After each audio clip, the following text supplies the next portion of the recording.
नमस्कार सभी को, मैं नील बेनीवाल अवर्स एजुकेशन के इस प्लेटफॉर्म पे आप सभी का स्वागत करता हूं। और एचएसएससी के जो 2021 के अंदर जो कांस्टेबल के 24 सेट हुए थे उसका हम सॉल्यूशन कर रहे हैं। अब तक 4-5 पेपर हो चुके हैं, उनको प्लेलिस्ट में आपको मिल जाएगा, वहां पर जाकर देख सकते हैं।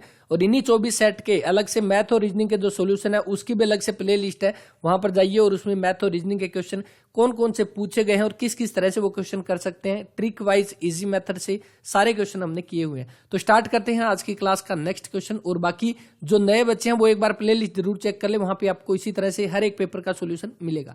पहला क्वेश्चन कि विश्व तंबाकू निषेध दिवस यानी वर्ल्ड नो टोबैको डे जो है ये आपका हर साल कब मनाया जाता है? तो हर साल मनाया जाता है आपका 31 मई का। ऑप्शन नंबर ए जो इसका वो राइट आंसर है। वर्ल्ड नो टोबैको डे, विश्व तंबाकू निषेध दिवस हर साल 31 मई को। ऑप्शन नंबर ए इसका राइट आंसर। अब तंबाकू से कौन सा? तो तंबाकू से कैंसर होता है, तो कैंसर होता है तो कैंसर डे भी आप ध्यान रख लेना। कैंसर दिवस यानी कि कैंसर के प्रति जागरूकता के लिए आपका कैंसर दिवस मनाया जाता है हर साल 4 फरवरी को, तो ये भी इंपॉर्टेंट हो जाएगा। अब दूसरा देखिए, अप्रैल की बात करें तो अप्रैल के अंदर एक इंपॉर्टेंट है जो एचएसएससी ने पूछा है 7 अप्रैल को। और 7 अप्रैल को कौन सा? तो वर्ल्ड हेल्थ डे यानी विश्व स्वास्थ्य दिवस जो है वो आपका मनाया जाता है। वर्ल्ड हेल्थ डे, विश्व स्वास्थ्य दिवस हर साल 7 अप्रैल को मनाया जाता है। यहाँ पे देखिए जून के अंदर भी आप ध्यान रख लेना, 1 जून के अंदर आपका कौन सा? तो आपका मनाया जाता है विश्व दुग्ध दिवस यानी milk day, world milk day हम जो है वो मनाते हैं आपका 1 जून को। बाकी इसी तरह से जैसे क्वेश्चन आएंगे हम सारे के सारे एक एक डिस्कस करते हुए चलेंगे कौन कौन से दिवस इंपॉर्टेंट है। इनइक्वालिटी रिपोर्ट 2021 में जो आई थी, India unequal health care story, ये किसके द्वारा रिलीज की गई? तो ये की गई है ऑक्सफैम इंडिया के द्वारा। ऑप्शन नंबर बी जो इसका वो राइट आंसर रहेगा। नेक्स्ट क्वेश्चन देखिए, नीति आयोग को आप सभी को पता है, नीति आयोग की स्थापना कब? 1 जनवरी 2015 को जो है इसकी प्लानिंग कमीशन की जगह पे इसकी स्थापना होती है। चौथा क्वेश्चन, बाकी तीसरा जैसे कि मैंने आपको बताया मैथ और रीजनिंग के सारे क्वेश्चन हो चुके हैं इस पेपर के, तो आप मैथ रीजनिंग की क्लास में जाकर देख सकते हैं। यदि राज्य सरकार किसी पंचायत को उसकी अवधि से पहले समाप्त होने पर जो भंग कर देती है, यानी कि जो आपकी पंचायत का जो कार्यकाल आप सभी को पता है कितना, 5 साल का जो कार्यकाल होता है, अगर राज्य सरकार जो उसको 5 साल से पहले उसको भंग कर देती है तो उसके बाद जो आपके दोबारा चुनाव जो होने हैं वो कितने टाइम के बाद हो जाएंगे? तो ये आपको ध्यान रख लेना है। नए चुनाव जो है वो आपके हो जाएंगे 6 महीने के अंदर जो है आपके करवाए जाने चाहिए। ऑप्शन नंबर कौन सा? डी जो इस क्वेश्चन का यहाँ पे वो राइट आंसर रहेगा। तो ये हो गया आपका कि अगर आपका टाइम से पहले खत्म कर देती है। हमें पता है कितना, 5 साल का जो इसका कार्यकाल होता है। और जो आपका कार्यकाल जो है ये आपके किसके अंतर्गत आता है? तो आपका आर्टिकल 243 से लेकर 243 ओ तक टोटल 16 आर्टिकल के अंदर आपका पंचायत का जिक्र है। तो इसी में आपका जो है कौन सा, एक सेकंड देखिए, इसी में जो है आपका कौन सा, तो 243 के अंदर आपका आर्टिकल ई जो है इसके अंदर कार्यकाल का जो है वो वर्णन रहेगा कि कार्यकाल कितना जो है वो होता है, यानी 5 साल होता है। और इसके अलावा जो इलेक्शन की यहाँ पे जो बात की जा रही है, तो 243 का आर्टिकल के अंदर जो है आपका दिया गया है इलेक्शन के बारे में कि आपके इलेक्शन जो है वो करवाए जाएंगे, यानी पंचायतों के निर्वाचन से जुड़ा हुआ। तो बाकी जितने भी आपके पंचायत से जुड़े हुए क्वेश्चन है, जो आपके आने वाले ग्राम सचिव पटवारी, कैनाल पटवारी का जो कॉमन पेपर होना है, उसके अंदर आपके सामने इस तरह के क्वेश्चन देखे जाएंगे। क्योंकि आप देख सकते हैं यहाँ पे पुलिस के पेपर में भी ये क्वेश्चन दिए गए हैं। तो इससे जुड़ी हुई एक पीडीएफ तैयार की हुई है जिसके अंदर आपके जितनी भी धारा बनती है, आपकी जो पंचायती राज की जितने भी आर्टिकल है, जितनी भी आपकी पंचायती राज की समितियां हैं, जो आपके कैनल पटवारी से जुड़े हुए आपके जो फैक्ट है, जो नहरी पटवारी से जुड़े हुए जितने भी क्वेश्चन हैं, वो सारे के सारे हमने कवर किए हुए हैं। तो उस पीडीएफ का लिंक आपको जो है यहाँ पे डिस्क्रिप्शन में टेलीग्राम चैनल है, वहां पर जाकर आप ले सकते हैं। टेलीग्राम चैनल अवर्स एजुकेशन के नाम से, तो वो आप एग्जाम से पहले जरूर कवर कर लें। 80-90 पेज की वो पीडीएफ है, तो उसमें आपके काफी सारे क्वेश्चन कवर हो जाएंगे। नेक्स्ट क्वेश्चन देखते हैं, देखिए, who among the following belong to the level second in the police hierarchy? तो इसमें देखिए आपका पुलिस जो आपके पदानुक्रम के अनुसार सेकंड स्तर में आता है, तो आपका सब इंस्पेक्टर, आपका उप निरीक्षक। ऑप्शन नंबर बी यहाँ पे। कोविड-19 में अपनी पतियों को खोने वाली महिलाओं की सहायता के लिए निम्न में से कौन सी राज्य सरकार ने एक विशेष मिशन वात्सल्य जो वो शुरू किया गया? तो मिशन वात्सल्य भी आप ध्यान रख लेना किससे जुड़ा हुआ है, कि जिन पत्नियों का पति जो है यानी कोविड की वजह से जिनकी डेथ हो जाती है, उनकी सहायता के लिए मिशन वात्सल्य शुरू किया गया। और किसके द्वारा किया गया? वो किया गया महाराष्ट्र सरकार के द्वारा। ऑप्शन नंबर सी जो इसका वो राइट आंसर है, महाराष्ट्र सरकार। केरल की जो बात यहाँ पे की गई है, तो केरल की ध्यान रख लेना, भारत में जो कोरोना का आपका पहला केस जो है, आपका फर्स्ट केस कहाँ पे मिला था? तो वो मिला था कहाँ पे? केरल के अंदर। तो ये ध्यान रख लेना, कहाँ पे? केरल में जो है आपका कोविड का भारत में पहला केस मिला था जब कोरोना स्टार्टिंग हुआ था। उसके बाद अगर हम बात करें तो आपका दूसरा देखो हरियाणा की बात की जा रही है, तो जो कोरोना को महामारी घोषित करने वाला पहला स्टेट, महामारी घोषित किसने की? सबसे पहले हरियाणा ने जो है कोरोना को महामारी घोषित किया था, तो ये भी आप ध्यान रख लेना। इसके अलावा हरियाणा सरकार ने एक योजना शुरू की थी कोविड से जुड़ी हुई, कौन सी? संजीवनी योजना। कौन सी? संजीवनी परियोजना हम कह सकते हैं, यह योजना कह सकते हैं। ये किसके द्वारा, किस सरकार के द्वारा शुरू की गई? ये हरियाणा सरकार के द्वारा शुरू की गई संजीवनी परियोजना। नेक्स्ट क्वेश्चन देखते हैं यहाँ पे। ये सारे के सारे क्वेश्चन जो है वो इंपॉर्टेंट रहेंगे। निम्न में से कौन सी गैस जो है, कौन सा युग्म हरित गृह प्रभाव का मुख्य कारण है? यानी ग्रीन हाउस इफेक्ट जो है उसके मेजर काज जो है किस गैस को माना जाता है? तो वो माना जाता है कार्बन डाइऑक्साइड, CO2 और CH4 यानी मिथेन। ऑप्शन नंबर ए जो इसका वो राइट आंसर रहेगा, CO2 और CH4। उसके अलावा देखिए यहाँ पे कौन सा? CFC क्लोरोफ्लोरोकार्बन और SO2। SO2 आपकी कौन सी गैस हो जाएगी? तो वो सल्फर आपकी ऑक्साइड जो है वो हो जाएगी SO2।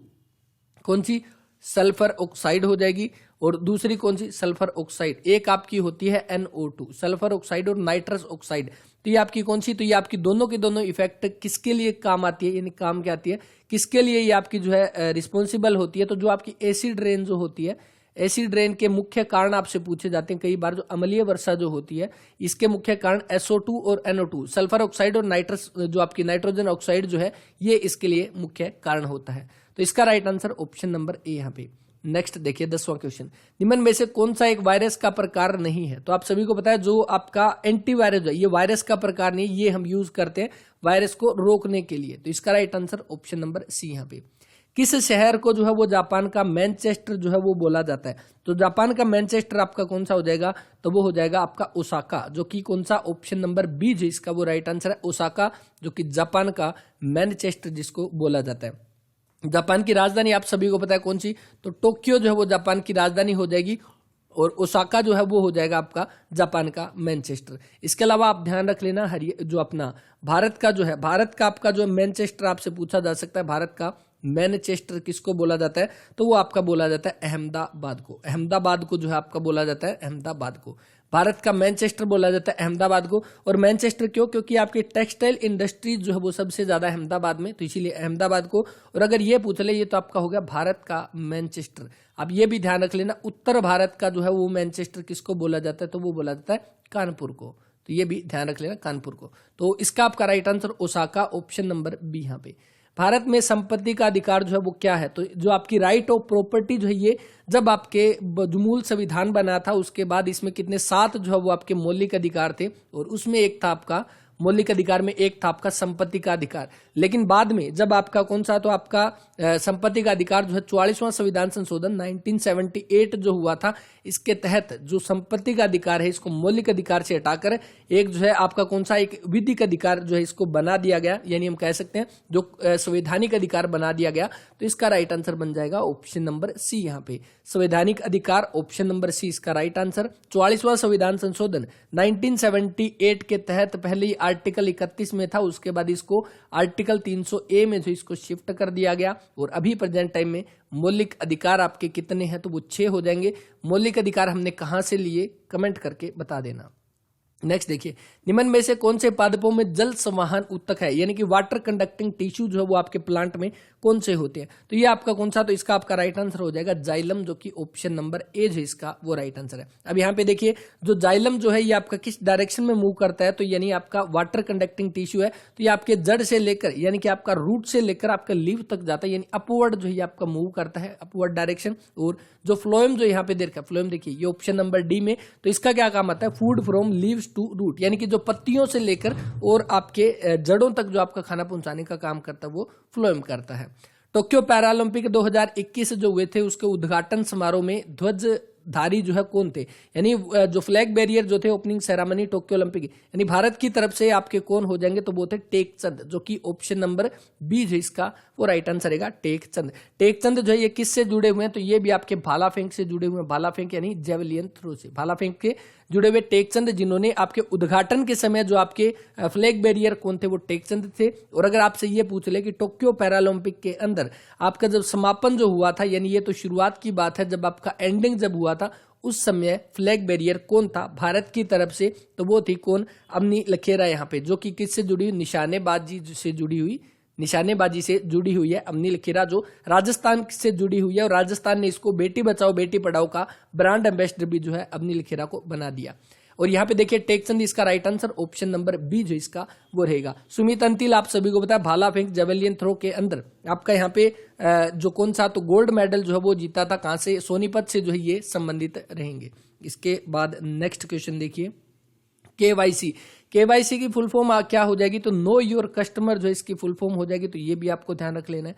भारतीय रिजर्व बैंक बैंकों को खाता खोलने के लिए अनिवार्य जो आपकी सलाह हो जाएगा, तो बिल्कुल, और इसका पूर्ण रूप नो योर कस्टमर है, तो बिल्कुल यही कम आय वर्ग के ग्राहकों को केवाईसी जमा करवाने की छूट दी गई है, तो सारे के सारे सही हो जाएंगे। ऑप्शन नंबर डी इसका राइट आंसर रहेगा। नेक्स्ट देखिए इंसर्ट डायलॉग बॉक्स का डैश विकल्प जो है सक्रिय सेल को दाएं, यानी कि option of insert dialog box move the active cell to the right and insert a cell in its place. तो ये कंप्यूटर का क्वेश्चन है, आपका एक्सेल से जुड़ा हुआ, माइक्रोसॉफ्ट एक्सेल से जुड़ा हुआ, तो इसका आपका राइट आंसर आ जाएगा option number A, shift cell right जो इसका राइट आंसर रहेगा। नेक्स्ट क्वेश्चन देखिए कांच का क्रांतिक कोण जो है θ1 है, जल का θ2 है, तो जल और कांच के पृष्ठ का जो आपका क्रांतिक कोण जो है वो आपका क्या हो जाएगा, क्रिटिकल एंगल जो है यहाँ पे क्या हो जाएगा, तो इसका आपका राइट आंसर θ2 से अधिक जो है वो हो जाएगा, तो इसका ऑप्शन नंबर डी इसका राइट आंसर रहेगा। नेक्स्ट देखिए इस ए 32 बिट नंबर, यानी कि एक 32 बिट का एक नंबर है, सामान्य अवधियों के बीच 4 आपके जो है अष्टक के रूप में व्यक्त किया जाता है, तो आपका कौन सा इसका आपका राइट आंसर रहेगा आईपी एड्रेस। आईपी एड्रेस जो इसका राइट आंसर, आईपी की फुल फॉर्म आपकी क्या हो जाएगी, आईपी का भी ध्यान रख लेना, आईपी एड्रेस जो अपना यूज होता है, तो इसका आपका राइट आंसर कौन सा, तो इंटरनेट प्रोटोकॉल। इंटरनेट प्रोटोकॉल जो है आपकी प्रोटोकॉल जो है फुल फॉर्म हो जाएगी आईपी की, यहाँ पे आईपी एड्रेस इसका right answer option number C. यहाँ पे भारत जो है किस वर्ष संयुक्त राष्ट्र का सदस्य बना। संयुक्त राष्ट्र की स्थापना आप सभी को पता है 24 अक्टूबर 1945 को सेकेंड वर्ल्ड वार के बाद होती है, और भारत जो है इसका सदस्य कब बना, तो जब आपका 1945 में बना, उसी समय भारत इसका मेंबर बना था। ऑप्शन नंबर बी जो इसका वो राइट आंसर है। और अभी प्रेजेंट टाइम में इसके कितने मेंबर है, तो अभी प्रेजेंट टाइम में इसके टोटल 193 देश जो है वो मेंबर हो जाएंगे आपके संयुक्त राष्ट्र के 193 देश। लेकिन जब 24 अक्टूबर 1945 को इसकी स्थापना हुई, तब इसके कितने 51 मेंबर जो है इसके 51 देश जो है इसके मेंबर थे, अभी टोटल 193 देश है। राइट आंसर बन जाएगा ऑप्शन नंबर बी यहाँ पे 1945। निम्न में से कौन सा एक डे न्यूट्रल प्लांट का जो है वो आपका उदाहरण है, तो कौन सा हो जाएगा, कौन सी ककड़ी हो जाएगी, सूरजमुखी हो जाएगी, मटर, कपास, ये सारे के सारे आते हैं, तो इसके अकॉर्डिंग आपका ऑप्शन नंबर सी इसका राइट आंसर ककड़ी जो है वो रहेगा। इसके बाद देखिए निम्न में से कौन सा सोना, चांदी, प्लेटिनम आदि धातुओं की बनी कीमतों का वास्तविक आधिकारिक चिन्ह है, तो किसका हॉलमार्क हो जाएगा, बिल्कुल right answer option number C. ये क्वेश्चन भी 1-2 बार पूछा जा चुका है। सेक्शन 304 जो आपकी सीआरपीसी की वो आपकी किससे जुड़ी हुई है, तो किससे जुड़ी हुई है, इसका राइट आंसर बन जाएगा ऑप्शन नंबर बी, जो आपका निश्चित मामलों के आरोपी को राज्य में खर्च करने की कानूनी सहायता, ऑप्शन नंबर बी इसका राइट आंसर। नेक्स्ट देखिए रूपांतरित चट्टान जो है, मेटामॉर्फिक रॉक जो है उसके एग्जांपल यहाँ पे पूछे गए हैं, तो ये आपके कौन कौन सी होती है, रूपांतरित चट्टानें कौन सी होती है, तो जो आपकी मतलब किसी से दबने की वजह से जो आपकी दब जाती है, उसके बाद मतलब दबने की वजह से, जो टेम्परेचर की वजह से या प्रेशर की वजह से जो आपकी चट्टानें नहीं बनती है, वो आपकी रूपांतरित हो जाएगी, या हम कह सकते हैं मेटामॉर्फिक। रूपांतरित यानी अपने रूप से दूसरे रूप में चेंज होने वाली रूपांतरित चट्टानें जो प्रेशर और टेम्परेचर की वजह से ये चेंज होती है, तो इसका आपका राइट आंसर बन जाएगा कौन सा, संगमरमर मार्बल जो है इसका right answer option number C. यहाँ पे हरियाणा में मार्बल सबसे ज्यादा कहां पे पाया जाता है, कमेंट करके बता देना। When IT act 2000, IT act 2000 जो है ये आपका कब इफेक्ट में आया, तो आईटी एक्ट इसको आपका किसे ITA 2000 के नाम से भी इसको जाना जाता है, और ये आपका कब इफेक्ट में आया, तो ये आपका 17 अक्टूबर 2000 में, ऑप्शन नंबर सी जो इसका वो राइट आंसर रहेगा। नेक्स्ट देखिए जिमेक्स का सैन्य अभ्यास भारत और किसके बीच में रहेगा, तो जिमेक्स का आपका कौन सा, तो जिमेक्स का जे का जापान, आई से इंडिया, तो आपका जापान इसका right answer option number B रहेगा। Next question auto shape contain several जो आपका several category of shape include, यानी कि ऑटो शेप के अंदर आपकी कई श्रेणियां होती है जो आपकी क्या कहलाती है, तो इसका आपका राइट आंसर रहेगा जो आपकी लाइंस हो जाएगी, flow chart, basic shape, all of the above, option number D. यहाँ पे प्रसन्नता जो आपके परामर्श यानी हैप्पीनेस काउंसलिंग में एक प्रमाण पत्र पाठ्यक्रम हाल ही में डैश के द्वारा जो ये आपका जारी किया गया, तो किसके द्वारा, गुजरात यूनिवर्सिटी के द्वारा, option number B. Important question रहेगा, आगामी एग्जाम में भी ये क्वेश्चन पूछा जा सकता है। समताप मंडल में ओजोन की मात्रा की कमी की परिघटना कहलाती है। सबसे पहले तो ये ध्यान रख लेना, ओजोन जो है, ओजोन लेयर जो है वो आपकी सूर्य की पराबैंगनी किरणों से हमें बचाती है। और ये आपके जो इन्वायरमेंट जो है, वातावरण जो है, यानी अपने इन्वायरमेंट की कौन सी लेयर के अंदर पाया जाता है, तो वो भी आप ध्यान रख लें। समताप मंडल के अंदर आपकी ओजोन लेयर जो है वो पाई जाती है। अब यहाँ पे देखिए कि the phenomena of reduction in the amount of ozone, ozone आपका O3 जो है आपका फॉर्मूला हो जाएगा, ऑक्सीजन के 3 मॉलिक्यूल बनकर यहाँ मिलकर जो आपके ओजोन गैस का निर्माण करती है। और इसका मतलब क्या है, ओजोन का क्षरण होना। ऑप्शन नंबर डी इसका राइट आंसर रहेगा। नेक्स्ट देखिए, मिट्टी में जलाक्रांति से बचने के लिए डैश का प्रयोग किया जाता है। अब यानी कि जलाक्रांति का मतलब क्या है कि जो आपकी जमीन जो होती है, जहां पे आपकी फसल जो उगाई जाती है, उसके ऊपर जो पानी का भराव हो जाता है, पानी इकट्ठा हो जाता है, उससे बचाने के लिए किसका प्रयोग किया जाता है। यानी कि जब आपकी मिट्टी जो है, जो आपकी जमीन जो है, उसके ऊपर पानी का भराव हो जाएगा, उसकी वजह से आपका क्या है, हवा का आना बंद हो जाएगा, जिसकी वजह से आपके प्रोडक्शन में भी इफेक्ट पड़ता है। तो इसीलिए इससे बचने के लिए खाद का जो है उपयोग किया जाता है। ऑप्शन नंबर ए जो इसका वो राइट आंसर रहेगा। लोकसभा अध्यक्ष के बारे में सही कथनों की पहचान करनी है कि लोकसभा अध्यक्ष, सबसे पहले तो आपको यह ध्यान रखना है कि अभी प्रेजेंट टाइम में आपके लोकसभा के अध्यक्ष जो है वो कौन है, तो ओम बिरला जो है अभी प्रेजेंट टाइम में आपके अध्यक्ष हो जाएंगे। और लोकसभा के सदस्यों के द्वारा चुने जाते हैं, तो बिल्कुल लोकसभा के सदस्यों के द्वारा आपका लोकसभा अध्यक्ष चुना जाता है। और यहाँ पे अगर ये पूछ ले कि लोकसभा अध्यक्ष को जो शपथ कौन दिलाता है, अध्यक्ष को शपथ कौन दिलाता है, तो अध्यक्ष को शपथ कोई नहीं दिलाता, क्योंकि पहले जो लोकसभा के सदस्य होते हैं वो सारे के सारे शपथ लेते हैं और उसके बाद उनमें से जो है एक को आपका अध्यक्ष बना दिया जाता है। तो इसका आपका ऑप्शन ए बिल्कुल सही है। दूसरा, वह अपना निर्णायक वोट तब डालते हैं जब किसी बिल उसके पक्ष और विपक्ष में समान संख्या में वोट मिलता है। यानी कि अगर कोई भी आपका जो कोई भी एक बिल आता है, हम कह सकते हैं किसी के बारे में लोगों के अपने पक्ष रखने होते हैं, अगर दोनों साइड से, पक्ष और विपक्ष के दोनों की तरफ से सेम वोट होते हैं, उस समय लोकसभा अध्यक्ष के पास अधिकार होता है कि वो वहां पे अपना पक्ष रख सकता है, तो वो किस साइड में अपना जो है वोट डालेगा। नेक्स्ट देखिए, वह सभा की गरिमा और डेकोरम, डेकोरम क्या होता है, डेकोरम आपका जो होता है कि पोलाइट बिहेवियर, यानी कि एक तरह से शिष्टाचार बना के रखना, तो ये भी बनाए रखते हैं। तो बिल्कुल उपरोक्त सभी जो है ऑप्शन नंबर डी इसका राइट आंसर। और इसी पेपर के अंदर आपका डेकोरम की आपकी जो सिनोनिम एंटोनिम भी पूछा गया, तो वो भी हम आगे डिस्कस करेंगे। नेक्स्ट देखिए, मेंढकों में निषेचन जो है, fertilisation and development in frog, मेंढक जो कि एक उभयचर है, इसके अंदर बाहरी जो है एक्सटर्नल आपका जो फर्टिलाइजेशन होता है। ऑप्शन नंबर ए राइट आंसर। नेक्स्ट देखिए, scheduling employ a technique call time slicing, यानी शेड्यूलिंग एक तकनीक से लगता है जिसे टाइम स्लाइसिंग कहते हैं। तो राउंड रोबिन जो इसका राइट आंसर रहेगा, ऑप्शन नंबर बी। यहाँ पे एक गैल्वेनोमीटर के परिपथ में कुल विद्युत का 5% इससे होकर गुजरता है। गैल्वेनोमीटर का प्रतिरोध यदि G है, तो गैल्वेनोमीटर से जुड़ा विद्युत उपमार्ग प्रतिरोध क्या हो जाएगा, तो G/19, ऑप्शन नंबर डी यहाँ पे। इसके बाद नेक्स्ट देखिए, टिड्डी की हानिकारक अवस्था जो है कौन सी हो जाएगी, तो निम्बस जो यहाँ पे देखा, निम्बस का मतलब होता है जो बेबी जो आपका, यानी कि जो टिड्डी जो उसका बच्चा है, हम कह सकते हैं निम्बस, और वैसे यानी बड़ा, तो ये आपकी हानिकारक अवस्था, ऑप्शन नंबर बी यहाँ पे। नेक्स्ट क्वेश्चन देखिए, बाकी इस तरह के क्वेश्चन आपने देखे होंगे, काफी सारे पूछे गए, तो एक बार मैथ और रीजनिंग की प्लेलिस्ट जाकर देखें, वहां पे आपको ये सारे के सारे पेपर जो है वो करवाए जा रहे हैं। उपयुक्त निधियों को क्रेडिट कार्ड नेटवर्क के अंतरण हेतु भेजता है, तो निधियों को व्यापारी के बैंक में जो है आपका भेजता है। यानी इसमें क्या करके, send a appropriate fund for the transaction to credit card network which passes the fund to the merchant, merchant bank से जुड़ा हुआ है, तो नेशनल मर्चेंट एसोसिएशन, बिल्कुल right answer, option number B यहाँ पे। वर्ल्ड जो आपका कौन सा ग्लोबल हंगर इंडेक्स जो है 2020 का जो आया था, यानी विश्व भूख सूचकांक 2020 जो आया था, इसके अंदर भारत का स्थान कौन सा था, तो 2020 और 2021 दोनों के दोनों हमें ध्यान रखने। सबसे पहले तो आप ध्यान रख लेना, 2020 के अंदर 94वां स्थान जो है वो था, 94th था रैंक भारत का भूख सूचकांक के अंदर, यानी ग्लोबल हंगर इंडेक्स में आप देख सकते हैं 94वां स्थान कितने पीछे हैं। अगर हम बात करें तो 94 कितने में, तो आउट ऑफ 107 के अंदर भारत का स्थान 94 था। और अभी बात करें 2020 के बाद 2021 के अंदर, 2021 में भारत का स्थान कौन सा, तो 101वां स्थान था, 101, 101 हम कह सकते हैं। और ये आपका आउट ऑफ 116 देशों में से 101वां स्थान भारत का 2021 में, और जो आपका 94 स्थान 107 में से ये आपका 2020 का भारत का स्थान था। तो ये ध्यान रख लेना, दोनों के दोनों इंपॉर्टेंट जो है वो हो जाएंगे, यानी कि 94 के बाद हम कह सकते हैं आपके 7 और बढ़ा देना, 101 हो जाएंगे। इसके बाद देखो नेक्स्ट, निम्न में से कौन सा जो है आपका आग्नेय चट्टान का उदाहरण नहीं है, तो इसका आपका जो है वो राइट आंसर कौन सा हो जाएगा, राइट आंसर रहेगा ऑप्शन नंबर बी यहाँ पे, चूना पत्थर, जिसको हम क्या बोलते हैं, लाइमस्टोन बोलते हैं, या हम इसको क्या CaCO3 कैल्शियम कार्बोनेट जो इसकी आपकी फुल फॉर्म हो जाएगी CaCO3, लाइमस्टोन, चूना पत्थर, ऑप्शन नंबर बी यहाँ पे।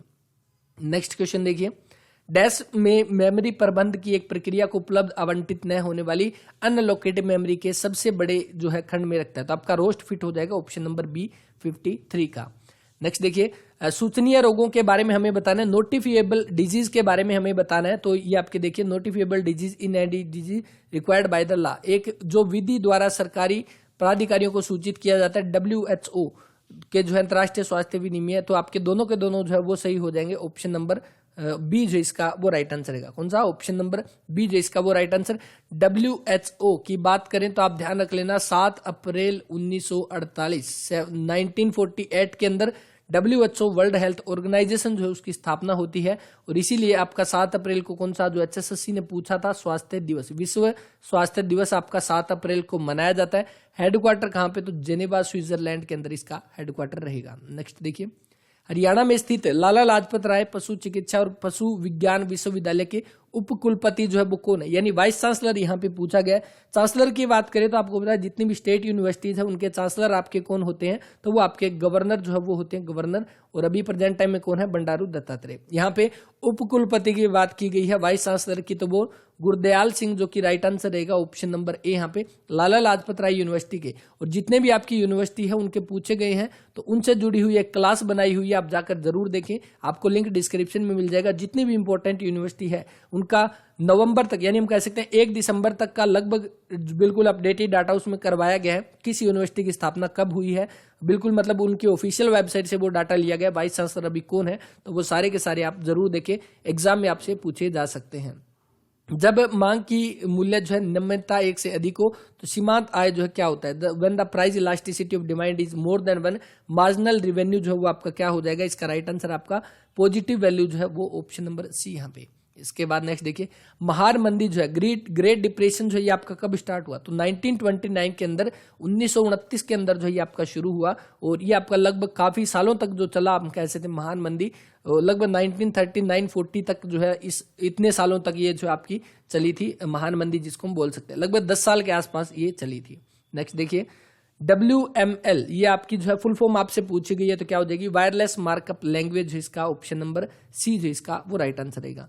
नेक्स्ट देखिए, national bank for agriculture and rural development, NABARD की फुल फॉर्म हमें पता होनी चाहिए, national bank for agriculture and rural development जो इसकी आपकी फुल फॉर्म हो जाएगी। स्थापना नाबार्ड की HSSC ने पूछी है, कौन सी? तो 12 जुलाई 1982, तो 12 जुलाई 1982 को आपकी स्थापना होती है।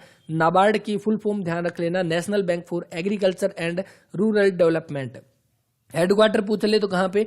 मुंबई में जो इसका हेडक्वार्टर रहेगा आपका नाबार्ड का, और इसके भी प्रेजेंट टाइम में चेयरपर्सन कौन है? तो वो है गोविंद चिंतालू जो है वो भी प्रेजेंट टाइम में नाबार्ड के आपके चेयरमैन हो जाएंगे। इसके अलावा देखिए, पहले क्वेश्चन की बात कर लेते हैं, नाबार्ड जो है वो किसके अंडर आता है? तो नाबार्ड जो है भारत के फाइनेंस मिनिस्ट्री के अंतर्गत, यानी हम कह सकते हैं आपके किसके? तो भारत सरकार के अंतर्गत आता है। ऑप्शन नंबर ए जो इसका वो राइट आंसर रहेगा, भारत सरकार। बाकी देखिए, जो आपका SBI जो दे रखा है, SBI की स्थापना आप सभी को पता है 1 जुलाई 1955 को जो इसकी स्थापना होती है। हेडक्वार्टर कहाँ पे? मुंबई में जो इसका हेडक्वार्टर रहेगा, और आपका कौन सा? मुंबई में हेडक्वार्टर, और इसके भी प्रेजेंट में चेयरपर्सन कौन है? तो दिनेश खारा जो है वो इसके चेयरपर्सन हो जाएंगे, तो ये ध्यान रख लेना। इसके बाद देखिए नेक्स्ट, विविधता का उत्पन्न किया जाना, पर्यावरणीय चयन द्वारा विविधता को आकार दिया जाना, ये क्या कहलाता है? तो ये आपका एवोल्यूशन, विकास, ऑप्शन नंबर ए यहाँ पे राइट आंसर रहेगा। पीपल यानी who come together for a regulatory schedule, नियमित रूप से निर्धारित कार्यक्रम के लिए एक साथ आने वाले लोगों को क्या कहा जाता है? तो आपका कन्वेंशियल, पारंपरिक भीड़ जो है, ऑप्शन नंबर डी इसका राइट आंसर रहेगा। उरुग्वे राउंड नेगोशिएशन ये आपका किससे रिलेटेड है? वैसे तो हम बात करें तो ये रिलेटेड किससे रहेगा? तो ये रहेगा GATT से। अब GATT आपका क्या हो जाएगा? तो general agreement on traffic and trades जो है आपकी फुल फॉर्म रहती है GATT, और इसको जो है आपको बाद में क्या बना दिया गया, यानी इसी का चेंज होकर WTO जो है वो बनता है, वर्ल्ड ट्रेड ऑर्गेनाइजेशन जो है जिसकी फुल फॉर्म है। और ये कब? तो 1 जुलाई 1995 को जो है आपकी WTO की स्थापना होती है GATT की जगह पे, तो इसीलिए उरुग्वे आपका किससे जुड़ा हुआ? WTO से। ऑप्शन नंबर ए जो इसका वो राइट आंसर रहेगा। इसके बाद देखते हैं नेक्स्ट, WTO का हेडक्वार्टर आपका कहाँ पे? जेनेवा स्विट्जरलैंड के अंदर रहेगा। 20वीं शताब्दी के डार्विन जो है वो आपका किसको बोला जाता है? तो 20वीं शताब्दी का डार्विन बोला जाता है जो आपका बिल्कुल ऑप्शन नंबर ए जो इसका वो राइट आंसर रहेगा। अनस्टन जो आपका मेयर जो इसका राइट आंसर। रॉबर्ट कोच जो है हम कह सकते हैं सूक्ष्म जीवी के प्रयोग के लिए इनको जो है 1905 के अंदर चिकित्सा का जो नोबेल प्राइज भी दिया गया था रॉबर्ट कोच को। नेक्स्ट देखिए, नेक्स्ट 70 क्वेश्चन आपके सामने। निम्न में से जैव निम्नीकरण बहुलक जो है वो आपका कौन सा हो जाएगा, तो आपका right answer option number C बनेगा यहाँ पे। और बाकी एचएसएससी के जितने भी पेपर आपके सामने हैं, जितने हम सॉल्यूशन कर रहे हैं 2021 के अंदर, जितने भी एचएसएससी ने पेपर लिए वो सारे के सारे आपको टेलीग्राम चैनल पे लिंक मिलेगा, वहां से आप डाउनलोड कर सकते हैं। सारे के सारे पेपर को आपको ऑफिशियल आंसर की के अकॉर्डिंग उनके आंसर लगाए गए हैं, तो एग्जाम से पहले आप ये जरूर कवर कर लें। ये जो है आपको सेम क्वेश्चन आप लोग को यहाँ से देखने को मिलेंगे। नेक्स्ट देखिए, नियामक जो आपकी नियामक GWR भारत में कर चोरी टैक्स लीक से बचने के लिए कर विरोधी कानून है। GWR की फुल फॉर्म यहाँ पे आपसे पूछी गई है, तो वो क्या हो जाएगी, जनरल एंटी जो एविडेंस रूल जो आपका right answer option number B यहाँ पे। इसके बाद नेक्स्ट देखिए, गायों में प्रजनन के दौरान चक्रीय परिवर्तन कहलाता है cyclic change during reproduction in cow are called oestrous cycle जो है ऑप्शन नंबर ए यहाँ पे। ये क्वेश्चन आपने देखा होगा डॉग के अंदर भी पूछा गया था, उसका भी आपका ऑस्ट्रियस साइकिल था। नेक्स्ट क्वेश्चन, 1773 के अंदर विकसित स्टीम इंजन जो आपका औद्योगिक क्षेत्र में मील का पत्थर था, ये किसके द्वारा किया गया, यानी स्टीम इंजन जो है वो किसके द्वारा इन्वेंट किया गया, वो किया गया जेम्स वोट के द्वारा। ऑप्शन नंबर डी जो इसका वो राइट आंसर रहेगा जेम्स वोट। इसके बाद नेक्स्ट देखिए, नेक्स्ट क्वेश्चन जो रहेगा, माइक्रोसॉफ्ट एक्सेल में चयनित सेल को एक भिन्न पृष्ठ पर खींचने के लिए किस कुंजी को नीचे लाए और चयनित क्षेत्र के पृष्ठ लेवल पर खींचे। यानी माइक्रोसॉफ्ट एक्सेल के अंदर एक सेल जो है उसको हमने सेलेक्ट कर लिया और उसको अलग पेज पर ले जाकर उसको छोड़ना है, तो उसके लिए किसको साथ में प्रेस करेंगे, यानी कि एल्ट को हम प्रेस करेंगे, उसके बाद उसको खींचकर हम नेक्स्ट पेज पर ले जाएंगे। ALT right answer option number ए यहाँ पे। बाकी आप सभी को पता है मॉडिफायर की के बारे में भी क्वेश्चन पूछा गया था, मॉडिफायर की कौन कौन सी है, तो आपकी कौन सी, तो एल्ट हो गया, कंट्रोल हो गया, शिफ्ट हो गया, ये कौन सी, ये आपकी मॉडिफायर की के रूप में जाना जाता है। नेक्स्ट देखिए, अष्टांग संग्रह जो है ये किसके द्वारा लिखा गया, तो अष्टांग संग्रह जो ये लिखा गया वाघभट्ट के द्वारा। ऑप्शन नंबर डी जो इसका वो राइट आंसर है वाघभट्ट। बाकी देखिए, ये जो विष्णु शर्मा जो दिया हुआ ये इंपॉर्टेंट है। क्यों इंपॉर्टेंट है, क्योंकि इनकी एक प्रसिद्ध रचना कौन सी, पंचतंत्र। पंचतंत्र जो ये किसकी रचना रहेगी, ये रहेगी विष्णु शर्मा की, तो ये ध्यान रख लेना। और बाकी ब्राह्मवीर जो दे रखा है इनकी कौन सी, पंच सिद्धांत जो है, पंच सिद्धांत जो है वो किसकी रहेगी, पंच सिद्धांत, तो वो रहेगी आपकी ब्राह्मवीर की, विष्णु शर्मा की पंचतंत्र। अष्टा संग्रह जो रहेगी वो रहेगी वाघभट्ट की। ऑप्शन नंबर डी इसका राइट आंसर। नेक्स्ट देखिए, समस्त ग्रह की अनुवांशिकता और सभी संसाधनों का समग्रता डैश कहलाता है, तो ये क्या कहलाता है, इसका राइट आंसर पर्यावरण। ऑप्शन नंबर डी जो 80 का वो राइट आंसर रहेगा। विश्व का ओके, इससे पहले देखिए, राष्ट्रपति द्वारा राज्यसभा के नियुक्त सदस्यों की कुल संख्या कितनी है, तो आई थिंक ये तो याद हो ही गया होगा, कितनी बार हम डिस्कस कर चुके हैं। राष्ट्रपति के द्वारा राज्यसभा में अपने अपने फील्ड के एक्सपर्ट हम कह सकते हैं, अलग अलग फील्ड से आपके कितने, कुल 12 सदस्य जो उनका चयन किया जाता है राष्ट्रपति के द्वारा। Right answer option number C जो इसका वो रहेगा। राज्यसभा जिसका आर्टिकल आपका कौन सा, तो आर्टिकल 80 के अंदर जो है राज्यसभा का वर्णन है, और इसमें आपका कार्यकाल कितना, 6 साल का जो आपका कार्यकाल होता है राज्यसभा के लिए। वैसे अगर हम बात करें तो जो आपके राज्यसभा जो है उसके हर 2 साल के बाद आपके 1/3 सदस्य जो वो यहाँ से रिटायर होते हैं। बाकी राज्यसभा के लिए आप सभी को पता है एज जो है वो कितनी चाहिए, एज रिक्वायरमेंट 30 साल जो है वो आपकी राज्यसभा के लिए चाहिए, 25 साल जो है वो आपकी लोकसभा के लिए चाहिए, तो इसका right answer option number C यहाँ पे। बाकी कमेंट करना राज्यसभा की कुल सीटें जो है वो कितनी रहेगी।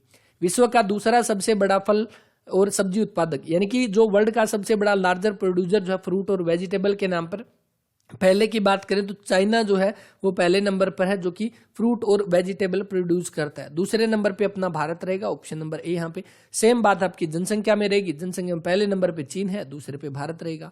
नेक्स्ट क्वेश्चन देखिए, निम्न में से उपधातु है, उपधातु आपकी कौन सी हो जाएगी, तो वो हो जाएगी टेलुरियम। टेलुरियम जो कि राइट आंसर ऑप्शन नंबर ए है।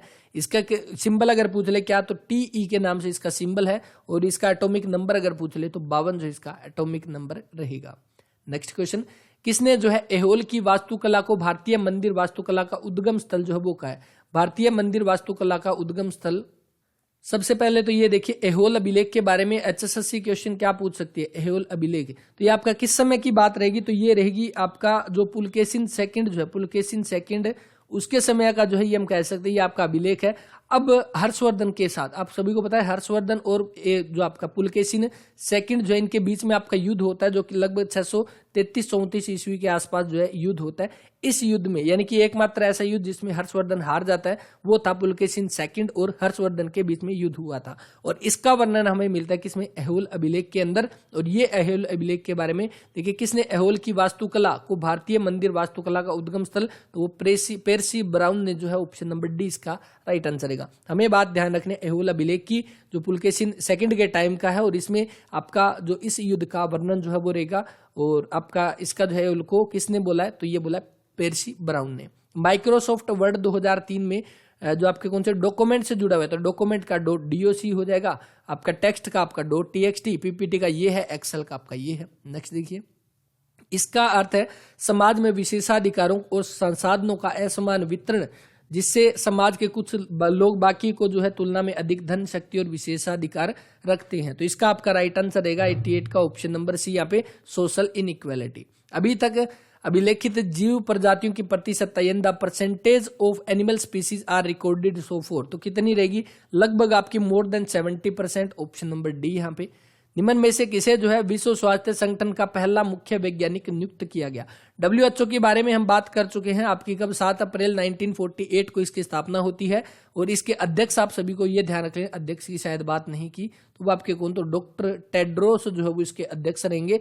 और यहाँ पे क्या पूछा गया, यहाँ पे पूछा गया WHO का पहला मुख्य वैज्ञानिक नियुक्त, यानी कि फर्स्ट चीफ साइंटिस्ट कौन, तो वो सौम्या स्वामीनाथन जो है राइट आंसर ऑप्शन नंबर ए, भारत से संबंधित है। और भारत के कहाँ के, तमिलनाडु की रहने वाली, हम कह सकते हैं तमिलनाडु से संबंधित सौम्या स्वामीनाथन, जो कि पहली चीफ साइंटिस्ट जो है WHO की अपॉइंट की गई है। और ये कब किया गया, तो ये मार्च 2019 को जो है इनको अपॉइंट किया गया, तो ये ध्यान रख लेना। इसके बाद देखिए नेक्स्ट बाकी जैसे कि मैंने आपको पहले भी बताया था, अभी पीछे तो शायद नहीं हो पाया, अभी इस वीक के अंदर यानी हम कह सकते हैं मंडे तक जो है आपको क्लास मिलेगी, जिसमें जितने भी HSSC के पेपर है अभी जो 24 सेट जो हुए थे उन 24 सेट की हिंदी के क्वेश्चन हम कह सकते हैं वो सारे एक क्लास में करेंगे। और 24 सेट के आपके इंग्लिश के जो क्वेश्चन है वो हम एक क्लास में कवर करेंगे।